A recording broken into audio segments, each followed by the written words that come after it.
Ladies and gentlemen, we are live. Mason Coppi, welcome back to the Steep Stuff podcast. How's it going, man?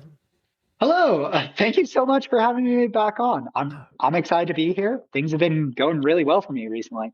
Dude, it has been so much fun to get to witness some of your performances and get to chat with you and spend time with you. And it's been fun to follow along, man.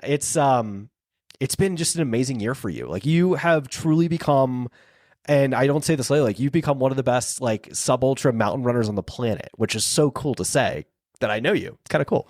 Yeah, that's kind of crazy to think about. It has been a wild season. Yeah, I'm super happy with like what I've been able to accomplish, and it still doesn't quite seem real, like, to an extent. Like, of course, I put a lot of work into this and like getting to this point, but it's kind of odd.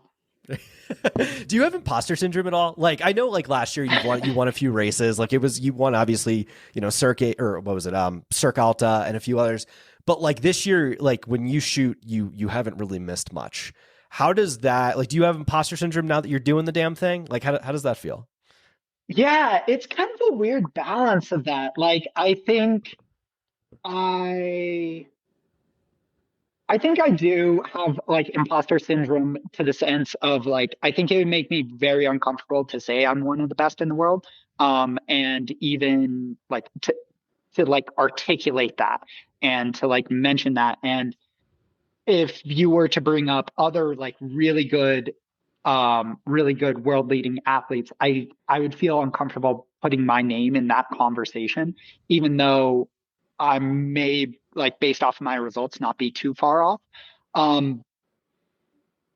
So that is kind of weird. I do feel like when racing, though, my confidence is in a really good spot. And I think it's very like, when I'm in a race, I know what I'm capable of doing. And then the imposter syndrome kind of bleeds away a little bit to a certain extent, because I know where my fitness is at. I know what I'm capable of. And then I'm a little less concerned about like lack of confidence. I mean, it's not just me who has said it. David Roche was very public and put that on his story. And I was really happy about that, like, giving you your flowers, because I think you should get all the recognition in the world for all your hard work. Like, I just find that to be so amazing. I do have to add one thing, because this is a question I've had for you. I've been stewing on this for a while. It's something I've been thinking about a lot, because I don't just pertain this to running. I think about this in podcasting. I think about this in life. Like, when you get so good at something and put so much hard work into something, and you're starting to see, like, the results that you've truly actually mastered something, or like you're close to it in some way, shape, or form. Like, does that ever cross your mind, or do you take great pride in that? Oh yeah, I take a lot of pride in like how far I've come, and like what I've been able to accomplish. And so David's actually my coach, and I've been working with him for a couple of years. And like, one of the things that has been really impactful for me this year, that David said to me before before the US champs back in June, was something to the effect of, really enjoy this period of time. Because it's kind of a unique period of where things are like, I'm kind of ratcheting my way up through kind of the ranks, so to say. And it's not really going to be something I ever really get to like experience again, probably. Because I'm kind of in this sweet spot of, there's not a lot of expectations for me.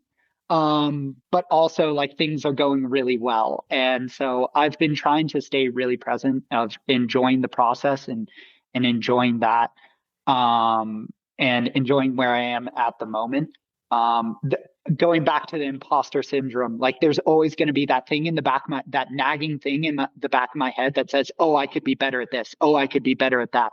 Or, oh, I could be doing this, or I could be as fast as that person. And that's always in like the back of my head. And one of the things I've really been trying to like work on this year is like, be happy and content in the present moment. So have you actually stopped yourself then, maybe when you're standing on a podium, or maybe as you're cresting a final descent, like to break the tape, like, do you tell yourself like, take this in? Cause like, this is a really special moment in my life. Yeah, no, definitely. Like Yeah. I tell myself that before the race, during the race, and like on the podium, just trying to enjoy it. Because again, like I know that this exact moment is unique and not something that I'm going to be able to experience forever. And so I'm trying to enjoy that. And I try to enjoy that in every race anyways. Like I do try to, and I encourage other people to do this as well. Like when you're in the race, like stop, take a moment to just like experience the joy of the event. Um, and like take take a break, look around, see the scenery. Like you can like stop, take a breath, and all that. And so that's something that I try to do. Love it. Well, you're going to get a second shot at Worlds, man. And I feel like this is an opportunity, and one of those ones where you're going to get like time to take it in and get to feel like, okay, like I'm back. I get to do this again. How does that feel? What have you, what did you learn from Chiang Mai that you can take into this? Yeah, so I think in Chiang Mai, I ended up getting on the team because someone ended up dropping their spot. Eli Hemming ended up dropping the spot, and so I was bumped in. This happened very last minute. So I was like going to Chiang Mai um, to represent the US. Like I had like a month in advance of knowing that I was going. So it's super last minute. I wasn't able to plan out the trip. I wasn't able to get to know any of the team members that I was going with beforehand. Um, and so it just all felt very rushed. And I was, of course, very excited to be going there. But I think there was this like general feeling of feeling overwhelmed about like just kind of being thrust into this space. And I was also dealing with a bit of an injury leading up into that race. And so it's kind of this awkward experience. I still had a ton of fun, still really enjoyed it. But I think I came out of that trip um, feeling like I was lacking a couple of things. One was like being present and in the moment and enjoying it. I think I was so concerned about just the performance of the actual race. I wasn't really thinking about enjoying my time in a new country, meeting new people from the Team USA and all of that.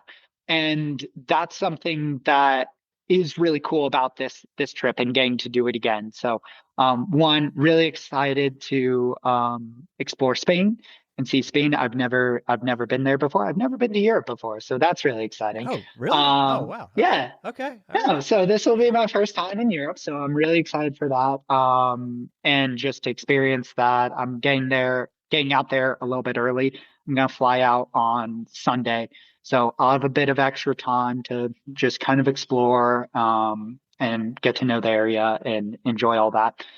The other big thing that like I'm really excited about this race is I've actually gotten an opportunity to meet other people from Team USA. So we actually had a Team USA training camp for the mountain team or the sub ultra like mountain and vertical team, and pretty much everyone from those teams showed up, and it was just so fun. Like all those people are just amazing, and it was so cool to like meet them and get to know them and like really feel like I was joining a team. Like we all actually have a team environment because now we've bumped into each other at other races and we feel like team members, which isn't something I've gotten to experience since like college. So that's super exciting. And so I think the thing that I'm really taking into this worlds compared to last worlds I went to is just like enjoying the overall experience and kind of being in the moment for that. I love it. I love it. So I was supposed to be there to interview guys. I was going to go to BV to talk to you guys and hang out, but I had scheduling conflicts and didn't get a chance You're to make good. it. But that said, dude, I really would, it would have been cool to be the only, like, non-USA member there to get to hang out with you guys. Would have been fun. Let's talk about that a little bit. Like, Yeah. how has the dynamic worked with, David Norris, yourself, Cam, and Taylor? Like, this is, I mean, to me, outside of the women's classic team, like, we're sending a squad, dude. Like, the Euros are put on notice. Like, this is going to be a dirty team. I'm so excited to see you guys compete. It seems like Cam, and I don't know if just from viewing the dynamic from outside, Cam has a ton of experience with schemo, right? So there's a lot of leadership there that I feel like he can kind of bring to the team, knowing how a lot of these teams work, knowing what it's like to compete on an international level, and kind of bringing that to you guys. Has that been the dynamic? Has that helped a lot, or like how has the dynamic worked between you guys? Oh, 100%. I think you really have a good idea of the dynamic. So Cam was actually the one who set up the entire camp. That was all Cam, organizing, and all through the efforts of him, and then Tyler McCann stayed in his house and was a gracious host there too. But yeah, I think Cam has done a really good job of like keeping the team connected, getting excited. I saw him at Cirque Series Alta, and just his support of me there. And like, again, we were talking about Worlds and getting excited about that. Another great like Cam story is on the line at Broken Arrow, the 23K. He grabbed both me and Taylor and was like, "Hey, this is our debut as Team USA. This is our opportunity to show like what we have, and like let's really pack up and crush this thing." And if anyone remembers like the results, we did end up finishing right next to each other. So it was Taylor, Cam, then me. And for a lot of the race, we were running together. And so it has been this very big team dynamic. And like, yeah, on the starting line of Broken Arrow, when Cam said that to me, I was like, heck yeah, absolutely. We're a team. We're going to like go through this together. And like throughout the race, we were pushing each other, and it never felt like it's been cool because it hasn't felt like this like rivalry in terms of like a usual competitive rivalry, right? Like in a usual competitive rivalry, like you're just wanting to beat the other person. That's all you want to do. You want them to do well. But you just want to beat them for the most part. In this one, it's like, gosh, I kind of hope they go with me when I make this move, and I kind of hope like they follow, and I hope they respond. And that's just, again, it's been something I haven't experienced in such a long time, and it's been really fun to experience again. So cool.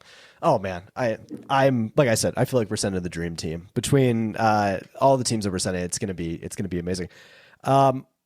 I haven't asked Cam this. I'm gonna have him on in the next few days. What Awesome. And same pretty much. I'm gonna have the whole team on. But like, what is your expectation? Like, how do you define expectations going into a race like this? Is it? I know for you, like you have like. I feel like you guys all have definitely something to prove, but I think for you, stepping in that professional arena where you absolutely deserve to be, is that something that weighing on you? Like what is your expectation for this race? That's a good question. To be honest, I'm not thinking too much about proving myself. I of course want to have a good race, but with the past season that I've had, I don't feel I have all that much to prove. And I also feel that the main thing I just need to focus on is myself and my own running abilities, and running to my best of my ability, I think will lead to a good result. In terms of expectations, I think it's going to be really hard. Like that's the thing. Like I'm expecting is just like I'm entering an arena with like so many good runners, and it's something that I don't get to experience. Like it's something you don't get to experience almost ever because it's the World Championships, right? Like all the best from all the countries are going to be there, and I'm probably at some point in the race going to be further back than what I'm used to. And it's going to be chaotic. There's going to be people that I can't just like drop and can't just like pull move on. Because in the races that I typically go to, of course, there's some great runners there. Where maybe having like a field of like 20 runners who are really good. But now we're talking about a field of like almost 100 runners who are all amazing and like all like super intense and like are going to be very difficult for me to beat. So I think that's going to be an interesting thing to experience. And so yeah, I think my expectations are just that it's going to be hard. As simple as that is. I love it. I love it. I mean, I think that's it's a good approach, just because it's like if you were to have sat here and be like, James, I'm here to win this race. Of course you're going there to be competitive and you want to win and you want to do well. But going in, I feel like with your mindset is just a much healthier space. It allows you that freedom that, like, if you're having a good race, to give yourself that opportunity to stick your nose in it and, you know, do the best you possibly can. Whereas if you find yourself early where you're not in the position you want to be, then you're beating yourself up and you don't want to be in that position, right? Like, I think there's definitely some mental stuff there that I think is very positive. So. Oh yeah, no, absolutely. It's actually kind of interesting. So this is something that I noticed in college with a lot of runners. So I went to high school in California, was a part of a very competitive area of the state. And my team was also a very competitive team. So I very rarely won races and I very rarely was in the front of races. I actually had a guy on the team who used to like beat me a lot. And even like at state races, I was used to being a little bit further back. And then when I got to college, of course, I was further back as well, being like NCAA D1, because there's so many good runners there. But it kind of felt normal to me. Like it was like, oh, I'm kind of used to this. But I noticed a lot of runners who maybe came from less competitive areas of the country, who are used to always kind of being in front and kind of running away with it, kind of struggle in that environment, because it's like, wait, what's going on? I'm in 40th place. And it's like, well, 40th place is actually pretty good here. But they're like, I don't know. And so that is something that I'm trying to keep in mind, heading into Worlds. And it is a balance, because I want to have the confidence to say that I can be up towards the front, but I also know that being up towards the front is going to be a very hard thing. And it's all about finding that balance of knowing that something's going to be difficult, but also finding that confidence that you can handle that difficulty. I think that's a good way to put it, man. I want to shift gears a little bit, and with the time we have, I do want to get into the course and talk a little bit about that. I know you're obviously not there yet. So you kind of, in the ways you have been able to kind of learn more about the course and from the people that have been on it or training on it now and yada, yada, yada. It's supposed to be very technical, and it's supposed to be just different, right? I've obviously lurked your Strava, and it seems like you were doing similar stuff as to what you were doing in the lead up to Sunapee, which was also an extremely technical race, but in a different way. Have you tweaked anything to try, like, without, I don't know, trying to get prepared for some of that more technical stuff? Obviously, a lot of the races that you've done, like a lot of the Cirque Series stuff, has technical components to it, but it's also very runnable. What has been your take on like preparing for this technicality? Yeah, so kind of my general take and approach in this build in general is to not tweak things too much. I think training has been going really well for me, and the lead up to Sunapee went really well. And I've been progressing a lot within that framework of training. And I think there's always this temptation when you're like leveling up to a different level of competition, you should rewrite the game and do things completely different. In my opinion, I see that not working out as well for athletes. I think like you don't want to toss out what's been working for you. 100%. Like there may come a time when I need to like reanalyze and reapproach things. But since things have been going well, I've kind of been sticking with that. I have been thinking about the technicality in terms of like doing the Cirque Series races. Again, like they're not going to be super technical all the time in those races, but they have these like pulses of super technical sections Yeah, where I components. really like kind of hone my ability to like run on those technical components and just kind of pulsing it in here and there. And then I think technicality will be an element of this course. Like, of course, like technical proficiency is going to be important, but I also think like a very important thing is just going to be overall fitness and speed. Like Yeah. I think that's probably going to be the number one determinant of like how you perform. So that's kind of just been what I've been sticking with and like getting better at that. So focusing on that and then working on more what I would consider the small elements like technical ability a little bit less. Interesting. Now, and dude, you make such a good point there, especially for the mountain classics and VKs. At the end of the day, like, yeah, technical proficiency is important, but it's the fittest person generally in a short race like this. I think that's probably going to do the best, more or less. Like, if you have a ginormous engine and you're able to move better than everybody else, then as long as you don't roll your ankle, you're probably going to be all right. You know. Yeah, no, absolutely. And another point with this too is like a lot of like that technical proficiency, a lot of that comes down to like neuromuscular adaptations, which can be trained with like less stimulus. Like you need semi-frequent stimulus, but you don't need to be doing it constantly. So a few stimuli here and there will get you pretty far. So it hasn't been something that I've been focusing on like getting in constantly. Like I'll get some long runs in. Again, or I'll get some long runs in over technical sections. And again, I've been getting in the Cirque Series races over technical stuff here and there. But other than that, I've been keeping it smooth like I usually do. I'm still doing basically all my workouts on the track and all that.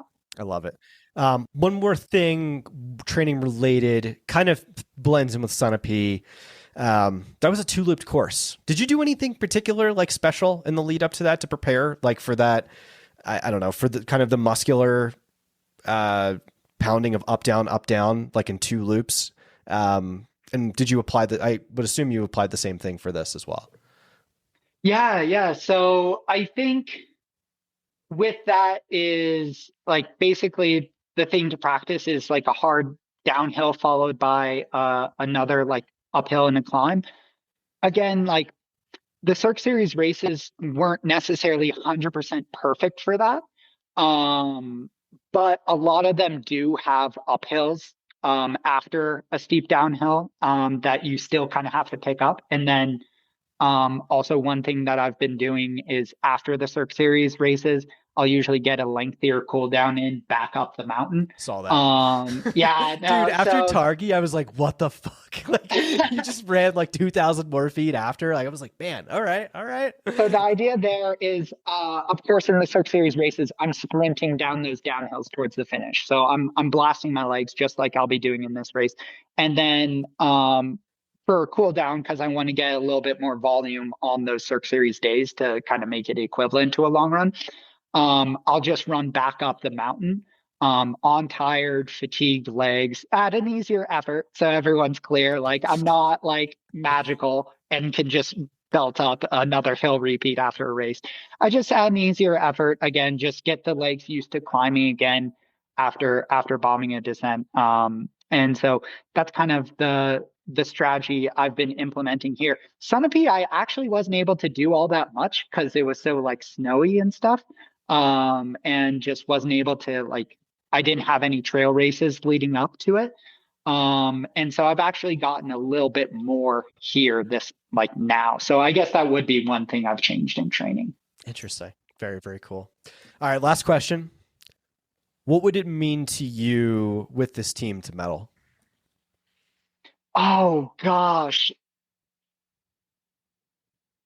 I think I think the past like couple worlds, the the American like classic men's team hasn't really like gotten on the podium or performed to the best of what I think we're able to. And so I see it as like an opportunity to like really like establish or like reestablish the sub ultra US men as really good performers.